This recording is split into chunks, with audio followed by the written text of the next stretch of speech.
நிகழும் மங்களகரமான குரோதி ஆண்டு புரட்டாசி மாதம் 23ஆம் நாள் வியாழக்கிழமை சஷ்டி திதியும் மூல நட்சத்திரமும் சித்த யோகமும் கூடிய சுபயோக சுபதினத்தில் மிக மிக வலிமையான திறமையான 9 நவக்கிரகங்களில் இப்போது நமக்கு தேவையாக இருக்கிறது பணம். இந்த பணத்தினுடைய முக்கியத்துவத்திற்கு உரிய கோள் குரு என்ற தட்சிணாமூர்த்தி. அந்த குருனுடைய வக்ரம், அந்த குருனுடைய வக்ரமும் அதனுடைய நிவர்த்தியும் புரட்டாசி மாதம் 23ஆம் நாள் குரு வக்ரமாகி தை மாதம் 22ஆம் தேதி இந்த வக்ரநிலை முடியும் பொழுது 12 ராசிக்கும் என்னென்ன நன்மை தீமை. வணக்கத்துக்கும் மரியாதைக்குரிய தமிழ் அஸ்ட்ரோ லைஃப் நிர்வாகத்திற்கும் கண்மணியகத்தில் என்ற நேயர் பெருமக்களுக்கும் பாதம் பணிந்து வணங்கி, இப்போ இந்த குருனுடைய வக்ரம்னு நான் சொல்லிட்டேன். குருவை பற்றி நம்ம கொஞ்சம் தெரிஞ்சுக்கிறோம் இல்லைங்களா? அதை பற்றி நம்ம கொஞ்சம் தெரிஞ்சுக்கிறோம். அப்போ குருன்னா யாரு? அப்போ நவக்கிரகங்களை எப்படிப்பட்டவர் நம்ம தெரியணும் இல்லைங்களா? அப்போ குருங்கிறது நவக்கிரகம் முழுமையான ஒரு சுபக்கிரகமாக திகழக்கூடியவர் குரு பகவான். மனித வாழ்வுக்கு அனைத்து வசதிகளையும் அனைத்து நற்காரியங்களையும் செய்யக்கூடியவர் குரு பகவான். ஒரு ஜாதகத்தில் எத்தனை தோஷங்கள் இருந்தாலும் அத்தனை தோஷத்தையும் குறைக்கக்கூடியவர். நாட் ஃபார் சால்வ், ரெடியூஸ் பண்ணக்கூடியவர். எந்த நவக்கிரகமே எதையுமே யாருமே சால்வ் பண்ண மாட்டாங்க, அதை ரெடியூஸ் பண்ணத்தான் செய்வாங்க, குறைக்கத்தான் செய்வாங்க. எந்த மூலம் குறைப்பாங்க? நம்ம பிரார்த்தனை செய்வதன் மூலம் குறைப்பாங்க. அப்படிப்பட்ட தோஷங்களில் குறைக்கக்கூடியதில் முதல் கோளாக இருக்கிறது குரு பிரம்மா. அதனால தான் குரு பார்த்தால் கோடி, எல்லாரும் எப்படி சொல்லுவீங்க? குரு பார்த்தால் கோடி நன்மைன்னு சொல்லுவீங்க. ஆனால் அடியன் குரு பார்த்தால் கோடி பாவம் நிவர்த்தி என்று சொல்லக்கூடியது. இப்போ மேசராசி குருனுடைய வக்ரம். அப்போ குருனுடைய வக்ரம் நமக்கு தெரியுது. அப்போ குரு வக்ரம் புரட்டாசி மாதம் 21ஆம் தேதி, கிட்டத்தட்ட 9ஆம் தேதி அக்டோபர் 9, இல்லைன்னா 15/10, இல்லைன்னா 10/10. நீங்கள் 10/10 கணக்கு வச்சுக்கரலாம் ஒரு ஞாபகத்துக்காக. 2 நாளில் என்ன ஆக போகுது, ஒரு நாளில் என்ன ஆக போகுது? 10/10/2024 இருந்து ஆங்கில தேதிக்கு 2/2/2025ங்க. 4 12 120 நாள். நேர்லி நமக்கு 120 நாள் இந்த குருனுடைய வக்ரம். மேசராசிக்கு குரு நட்பு கிரகம். வக்ரம் அப்படின்னா முதல்ல நேயர் பெருமக்கள் நிறைய சந்தேகம் கேட்குறாங்க. அதில் நிறைய நம்ம சொல்லியிருக்கிறோம். பல சேனலில் பல மீடியாக்களில் சொல்லியிருக்காங்க, பல அறிஞர்களை சொல்லியிருக்காங்க. வக்ரம்னா என்ன? வக்ரம்ங்கிறது இயல்பான குணத்தை விட்டுட்டு அடுத்த குணத்துக்கு போகிறது. அடுத்த குணம்னா என்ன? இயல்பான குணம் நெகட்டிவாக இருந்தால் அடுத்த குணம் பாசிட்டிவாக இருக்கும். இயல்பான குணம் பாசிட்டிவாக இருந்தால் அடுத்த குணம் நெகட்டிவாக இருக்கும். இதுதான் மாறுபட்ட தன்மைக்கு உரியது. இதுதான் வக்ரம்ங்கிறது. அப்போ ரெகுலரைஸராக பண்ணக்கூடிய நன்மையை விட்டு ரெகுலர்லியாக பண்ணுறோம் பார்த்தீங்களா? அப்போ குருன்னா என்ன பண்ணுவார்? குருன்னா நல்லது பண்ணுவார். குருன்னா சுபக்கிரகம். குருன்னா நல்லவர். குரு தனுசு மீனத்துக்கு உரியவர். குரு கோச்சாரத்தில் எல்லாத்தையும் கொடுப்பாரு. குரு பார்த்தா கோடி புண்ணியம், இப்படிலாம் சொல்கிறோம் பார்த்தீங்களா? அப்போ இந்த நிலையை விட்டு அதுக்கு மாறுபட்ட நிலைக்கு போகக்கூடியதுதான் அந்த வக்ரம்ங்கிறது. இப்போ வக்ரம்ங்கிறது சூரியனுக்கும் சந்திரனுக்கும் கிடையாது. ஏன்னா அது ஒளிக்கிரகங்கள். அதுக்கடுத்து ராகு கேது அதுக்கு அப்படியே ஆப்போசிட், இன்வெர்ஸ்லி. எப்படி? எப்போதுமே வக்ர நிலை தான், தலைகீழாக இருக்கக்கூடியதான் அதனுடைய குணங்கள் எப்போதுமே. அப்போ இதுக்கடையில் இப்போ 2 4 போயிடுச்சு.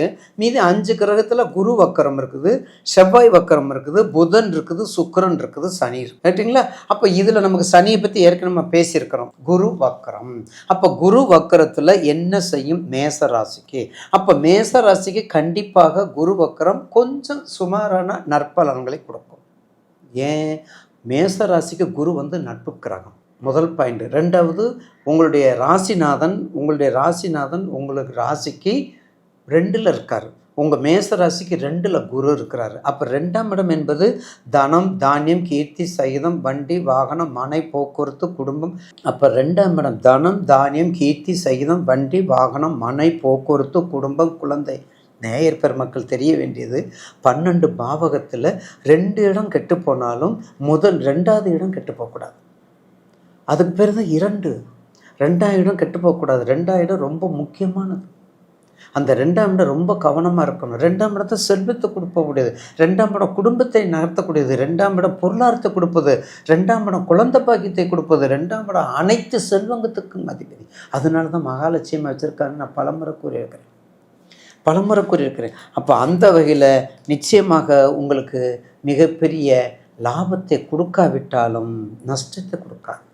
ஏன்னா உங்களுடைய ராசிக்கு ராசிநாதன் 3ல் இருக்கார், உங்களுக்கு வெற்றி ஸ்தானத்தில் இருக்கார், முயற்சி ஸ்தானத்தில் இருக்கார், சகோதர ஸ்தானத்தில் இருக்கார்.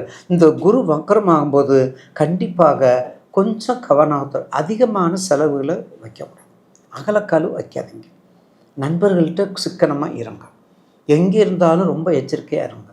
நிலம் சம்மந்தப்பட்டது, ரியல் எஸ்டேட் சம்மந்தப்பட்டது, காவல்துறை சம்மந்தப்பட்டது, நர்ஸு சம்மந்தப்பட்டது, பொறியியல் சம்மந்தப்பட்டது, நெருப்பு சம்மந்தப்பட்டது, மெடிக்கல் சம்மந்தப்பட்டது, எலக்ட்ரிக்கல் சம்மந்தப்பட்டது, கெமிக்கல் சம்மந்தப்பட்டது, இப்படி எல்லா தொழிலையும் கொஞ்சம் கவனமாக. நேயர் பெருமக்கள், உண்மையான காரணத்தை சொல்கிறேன், கேட்டுக்கோங்க. குரு வக்கரமாகுதுன்னு சொல்லி நீங்கள் பயப்படாதீங்க. உங்களுக்கு சனி வக்கரம் நல்லதை செய்யும்.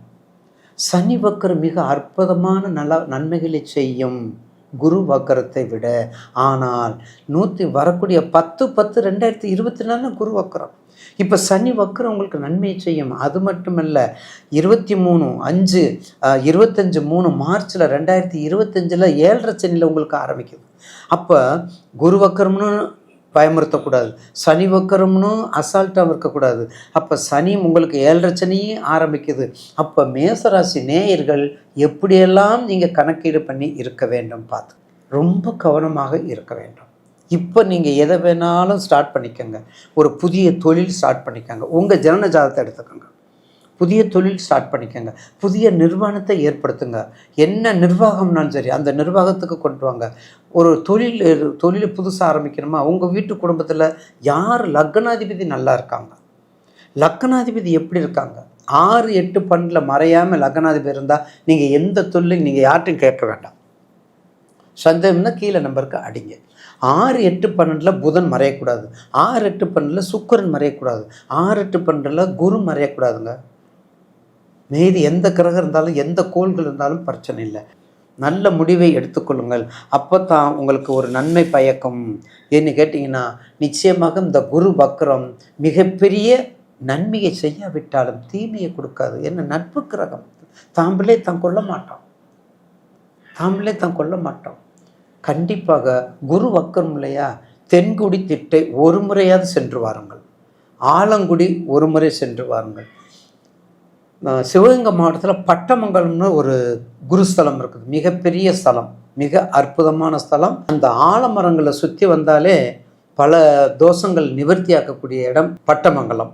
அதே மாதிரி சிவகங்கை மாவட்டத்தில் பிள்ளையார்பட்டி இருக்குது, பிள்ளையாரை வணங்கிட்டு அப்படியே அந்த பட்டமங்கலம் போயிட்டு மிகப்பெரிய ஒரு சக்தியை கொடுக்கும், தீவை குறைக்கும். கண்டிப்பாக முல்லை மலர் சாத்துங்க. உங்கள் ஜென்ம நட்சத்திரம் புனர்பூசமாக இருக்கட்டும், உங்களுடைய ஜென்ம நட்சத்திரம் புனர்பூசம் முக்கியமாக இருக்கணும், பூரட்டாதியாக இருக்கணும், விசாகம் இருக்கணும். அந்த ஜென்ம நட்சத்திரத்தில் குரு ஸ்தலத்தை கண்டிப்பாக ஒரு முறையாவது போய் ஒரு 12 சுற்று சுற்றுங்க, இல்லைன்னா 3 சுற்று பிரதர்ஷனம், 3 பிரதர்ஷனம் சுற்றுங்க. எதுவுமே கிடைக்கலையா, ஒரு 3 விளக்கு ஏற்றுங்க, நெய் தீபம் 5 தீபம் 3 தீபம் ஏற்றுங்க. ஏற்றிட்டு குருனுடைய நிறைய பதிகம் இருக்குது, அதெல்லாம் பாராயணம் பண்ணுங்க, மூல மந்திரத்தை பாராயணம் பண்ணுங்க. எல்லாத்தையுமே பண்ணிக்கிட்டு கண்டிப்பாக 108 சுண்டல் மாலை, முல்லை மலர் சாத்துங்க, வெண்பட்டு இல்லைன்னா மஞ்சள் பட்டு சாத்துங்க. உங்கள் ஜென்ம நட்சத்திரத்துக்கு மீதி நாளில் போய் சும்மா பிரதர்ஷனம் வந்துட்டு நெய் தீபம் ஏற்றுங்க. தீபம் தான் ஏற்ற முடியாதுங்கிறாங்க. இப்போ நிறைய கோயிலில் ஒரு 100 பியூர் நெய் வாங்கி ஊற்றிடுங்க, அந்த விளக்கில் ஊற்றிடுங்க. இப்படியெல்லாம் செஞ்சுட்டு வந்தீங்கன்னா நிச்சயமாக இந்த குரு வக்கரம் உங்களுக்கு மிகப்பெரிய நல்ல ஊக்கத்தை கொடுக்கும், தடையை நீக்கும். அதில் மாற்று கருத்து அல்ல. ஊக்கத்தை கொடுக்கும், தடையை நீக்கும் கண்டிப்பாக. அதனால் மேசராசி நேயர்கள் மிக கவனமாக இருந்து இந்த சனி வக்கரத்தில் பல நன்மையையும் குரு வக்கரத்தில் கொஞ்சம் தீமையையும் கலந்து ஆலோசித்து இனிமேல் வரக்கூடிய 7.5 சனியிலும் எச்சரிக்கையாக இருக்குமாறு அன்போடு கேட்டுக்கொள்கின்றேன். அதுக்கு அடுத்தது ஒரு ஜனன ஜாதகத்தில் குருபலம் பெற்றவர்கள் உடல் ஆரோக்கியம், மன அமைதி, ஆன்மீக சிந்தனை, அறக்கட்டளை, பக்தி, நல்ல குழந்தை பாக்கியம், நல்ல புத்திர பாக்கியம், நல்ல அறிவு, நல்ல மந்திரம், நல்ல கற்புத்தன்மை, சமுதாயத்தின் நல்ல பெயர், செல்வாக்கு, பணம் ஆகிய நற்பலன்கள் எல்லாமே குரு நல்ல நிலையில் இருக்கும்போது. குரு நல்ல நிலையில் என்ன, குரு 1, 5, 9 திரிகோணம், கேந்திரம் 1, 4, 7, 10 கேந்திரம். அப்போ கேந்திராதிபதியாக இருந்தாலும் திரிகோணாதிபதியாக இருந்தாலும் அந்த கிரகம் அவருடைய லக்கணத்திலிருந்து எங்கே இருக்கணும்? உச்சம் பெற்றிருக்கணும். அப்போ உச்சம் பெறக்கூடிய இடம் கடகம். அப்போ குரு கடகத்தில் உச்சம் பெற்றிருக்கும் பொழுது எல்லையில்லாத நற்பலன்களை அள்ளி அள்ளி வாரி வழங்குவார். தனுசு மீனம் லக்கணம் அல்லது தனுசு மீன ராசிகளில் இருப்பவர்களுக்கு பிறந்தவர்களோடு நட்பு மிகவும் அதிகமாக இருக்கும். மேசராசியும் விருச்சக ராசியும் சேர்ந்தவங்களுக்கு தனுசு மீனமும் நட்பாக இருக்கும். என்னைக்குமே தனுசு மீனத்திற்கு மிதுனமும் கன்னி ஆகவே ஆகாது. அது நல்ல நேயர் பெருமக்கள் புரிஞ்சுக்கோங்க. தீர்த்த யாத்திரை, புண்ணிய தலங்கள், மஞ்சள் நிற ஆடைகள், நல்ல குரு வழிபாடு, பொன் பொருள் சேர்க்கை, ஆசிரியர்கள் நட்பு, குருனுடைய நட்பு, யோகியினுடைய நட்பு, ஒரு ஞானினுடைய தொடர்புகள், இதெல்லாம் குரு திசையில் குரு புத்தியில் குரு நல்லா இருக்கும்போது நற்பலனை கொடுக்கும். ஜனன காலத்தில் குருவின் பலம் குறைந்தவர்களுக்கு அவப்பெயர், ஆரோக்கியமின்மை. இப்போ பாசிட்டிவ் சொன்னோம் பார்த்தீங்களா, இப்போ குருனுடைய நெகட்டிவ்ஸ் என்ன பாருங்க, அவப்பெயர், ஆரோக்கியமின்மை, ஆன்மீக நாட்டத்தில் குறைவு, பொருளாதாரத்தில் மந்தம், பொருளாதார மந்த நிலை, உடல்நிலையில் சீரான அடிக்கடி மருத்துவம் பார்த்தல், இதெல்லாம் உங்களுக்கு கொஞ்சம் மைனஸாக இருக்கும். இது எல்லாத்துக்குமே குருவாக இருந்து அருள் பெறக்கூடிய திருச்செந்தூர் முருகன், அதுக்கடுத்து சுவாமிமலை, அதுக்கடுத்து தென்குடி திட்டை, அதுக்கடுத்தது ஆலங்குடி, பார்த்தீங்களா? இப்படிப்பட்ட அதே மாதிரி கோவிந்தவாடி, சென்னையில் காஞ்சிபுரம் பக்கத்தில் கோவிந்தவாடி, இதெல்லாம் ஏன் போகிறீங்க? பாடல் பட்ட ஸ்தலம் திருவழிதாயம், லூகாஸ் டிவிஎஸ் பக்கத்தில் பாருங்கள், திருவழிதாயம். அப்படிப்பட்ட குரு ஸ்தலத்தில் போய் நீங்கள் பிரார்த்தனை செய்து வேண்டிக்கொண்டால் கண்டிப்பாக உங்களுக்கு அந்த தீமைகள் குறைந்து நற்பலங்கள் கண்டிப்பாக கூடும்.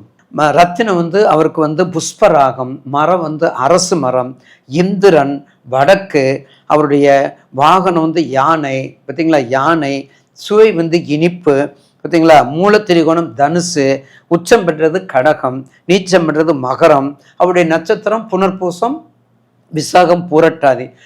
கிட்டத்தட்ட ஒரு வருஷம் அவருடைய தசாகாலம் 16 வருடங்கள். குரு பயிற்சி ஒரு வருஷம், குருனுடைய மொத்த வருஷம் 16. அதில் பார்வை 5, 7, 9. அவர் மிகவும் உண்மையான ஒரு ஆண் கிரகம். இதை வச்சு கண்டிப்பாக கோச்சாரத்தில் மட்டும் ஒரு வருடம். அப்போ இந்த குருனுடைய கண்டிப்பாக குருனால நமக்கு ஏகப்பட்ட நன்மைகள் இருக்குது. எப்படி இருக்குது? குருச்சந்திர யோகம், குருமங்கள யோகம், கசகசிரி யோகம், அப்புறம் ஹம்ச யோகம், இப்படி எல்லாம் நிறைய குருனுடைய இதில் தான் அந்த யோக பலம்லாம் இருக்குது. அப்போ ஒரு ஜனன ஜாதகத்தில் நாங்கள் சொல்கிறது, அடியேன்னு சொல்கிறது எல்லாமே பொதுவான விதிகள், பொதுவான காரணிகள். உங்கள் ஜனன ஜாதகத்தில் கசகசிரி யோகமா, குருச்சந்திர யோகமா, சகட யோகமா, குருமங்கள யோகமா, ஹம்ச யோகமா, குருச்சந்திர யோகமா, இதெல்லாம் பரிசீலித்து பக்கத்தில் உள்ள ஜோதிடத்தில் கொண்டு போய் கொடுத்து நீங்கள் பார்த்து அதை தீர்வு செய்வது. உங்கள் வயது முக்கியம், அடுத்து உங்களுடைய தசாபுத்தி முக்கியம், உங்கள் ஜனன ஜாதகத்தில் தசாபுத்தி அந்தரம் முக்கியம். குரு நீச்சம் பெற்றிருக்காரா, நீச்சம் பெற்ற மட்டும் இல்லைங்க அட்டமாதிபதி சாரம் பெற்றிருக்காரா, இதெல்லாம் பார்த்து பரிசீலனை செய்து தான் ஒரு மனிதனுடைய வாழ்க்கையை உயர வைப்பதும் தாழ்மையில் வைப்பதும் குருவனுடைய ஒரு பலனை நம்ம சுட்டி காட்டக்கூடியதாகும். பிடியதன் உருவுமை குலமிகு கரியது வடிகொடு தனதடி வழிபடும் அவரிடர் கடி கணபதி வர அருளின் மிகுக்குடைய வடிவினர் பயில்வழி வளமுறை இறையே. ஈசனே சிவகாமி நேசனே என ஈன்ற தில்லைவாழ் நடராஜனே, தெளிவு குருவின் திருமேனி காணல், தெளிவு குருவின் திருநாமம் செப்பல், தெளிவு குருவின் திரு வார்த்தை கேட்டல், தெளிவு குருவுரு சிந்தித்தல் தானே. குரு பிரம்மா, குரு விஷ்ணு, குருதேவா மகேஸ்வரா, குருசாத்தா பரபிரம்ம தர்ஷ்மை ஸ்ரீ குருவே நமக.